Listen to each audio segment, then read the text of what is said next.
Hey, good morning everyone. It's Mindset Explosion episode number 64. I'm going in a bit early today, so just want to get this one out of the way. Let's just invite a few people. So this is about what is your legacy. I'm going to share with you today the legacy of Brendan Rudman, who's my uncle. All right, and I'll explain why in just a bit as we get going. I hope you've had a good morning. The weather, it kind of looks like it's trying to sunshine, but not. But that's just how life goes. Now, if you are a member of my family from wherever, because we're so massive, so please watch this today and please comment below because it's just going to help with me get this point across. So, because especially as we're talking about, everyone knows who Brendan is. All right, who are in my family, of course. All right, so this is about what your legacy is. How do you want to be remembered? What do you stand for? What do you believe in? That kind of thing. And I'll give you a story in just a sec, explain all about it, and we'll go from there. This is definitely one of my Eat the Frog videos.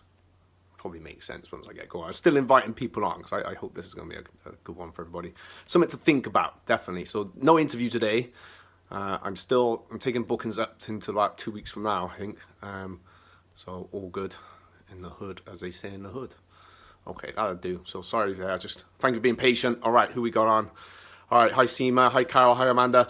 Okay, so I'm talking about what your legacy is and how is it that you want to be remembered, later in life, and on the sad bit, when we're gone, what is it you want to aspire to, or how do you want to be remembered? So, it's great. We want to have goals and dreams and work towards those, and that's the things we want to be remembered for, but also how do we want to be remembered with our friends, our family, for what we did. And obviously, in what sense? Some people get remembered for not being so great or not, being the worst people on earth. And then there's people that probably should get remembered that don't get remembered, if that makes sense.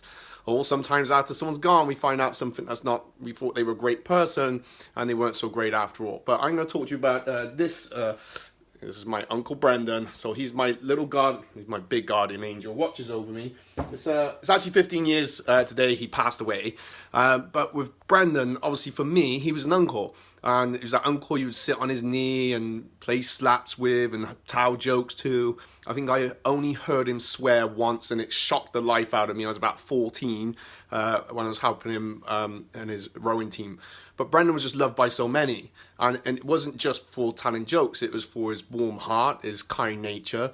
Anytime I go back to Ireland, then it always comes up in conversation. 15 years later, I remember when Brendan did this. I remember he used to always come over and see my mum, and my mum thought he was like one of their sons because that's how well regarded he was, and in terms of how he would help, and a story where he just turns up one day, rocks off the bus, and sees someone working in the field on the farm, and he drops his suitcases, runs over, and just starts working there. And then that was the kind of type of person that Brendan was. Well loved by friends, of course, and probably would take the skin off his own back to help you out, and a great sense of humour. And pretty much that was Brendan. So my story is going to be different. So if you are related to me, I would so love if you can drop some comments down below, because this is going to really help push out this message of, what's my legacy, a memory that you had, funny, even if it's sad, it's okay. But Brendan was always there, there. He was like it was hard when he went, but it's probably the biggest celebration of life I've ever been to.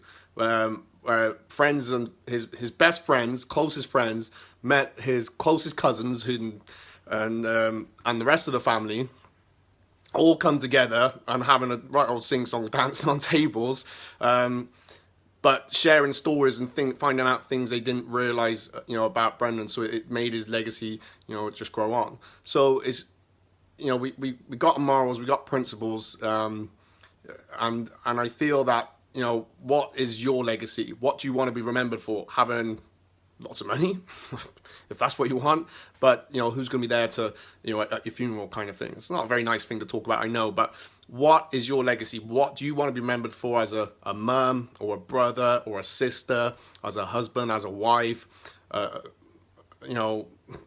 a son, daughter, or just a person within your community? What is going to be your legacy? So I'm talking about, for most of you watching, I'm just talking about someone that you don't know.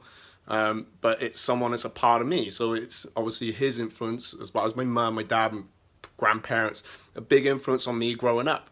And that, it spreads over. So what is it you want to spread over, or what do you want to spread out? I'm sure, I know he trained to be a priest, but one day, at one point, he changed his mind, which is fair enough. But I know he would have had a massive, such a huge influence on those people in a good way. And the same as he had an influence on, me and my cousins and my brother, my sister, and all the family basically had a massive, massive impact on those people and his friends, and all the other stuff that he was doing. So that's pretty much my message today. So think about, what is your legacy? What did you want it to be? How do you want to be remembered? And you know what? If you're not working on it yet, which I'm sure you are, but go 10 times that. Work 10 times on that, on creating your legacy that can be shared and passed on, and stories for your family and friends in the future.